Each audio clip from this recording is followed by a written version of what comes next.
अस्सलाम वालेकुम, welcome to my kitchen. आज मैं आपको स्ट्रॉबेरी ट्राइफल बनाना सिखा रही हूँ। इसके लिए मैंने सबसे पहले आधा किलो दूध लेकर उसमें कलर्स मियाँ डालकर उनको बॉईल कर लिया है।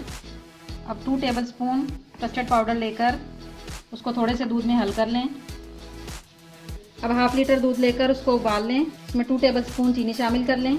अब हल किया हुआ कस्टर्ड पाउडर इसमें डालकर मुसलसल चम्मच हिलाएं ताकि इसमें लम्स ना पड़े। जब कस्टर्ड बन जाए तो इसको ठंडा होने के लिए रख दें। अब इस पर थोड़ी सी लेयर येलो कस्टर्ड की बनाकर डाल दें। अब इसके ऊपर एप्पल की लेयर डाल दें। अब ये जो हमने स्ट्रॉबेरी फ्लेवर में कस्टर्ड बनाकर रखा था वो इसके ऊपर डाल दें। अब हम इसके ऊपर जेली डालेंगे।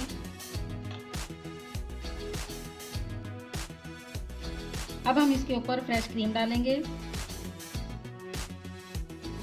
क्रीम डालने के बाद हम इनके ऊपर स्ट्रॉबेरी रख देंगे। मज़ेदार सा स्ट्रॉबेरी ट्राइफल तैयार है। आप इस रेसिपी को जरूर ट्राई करें। मेरे चैनल को सब्सक्राइब करें, मेरी वीडियोस को लाइक और शेयर करें और कमेंट बॉक्स में अपने कमेंट्स देते रहें।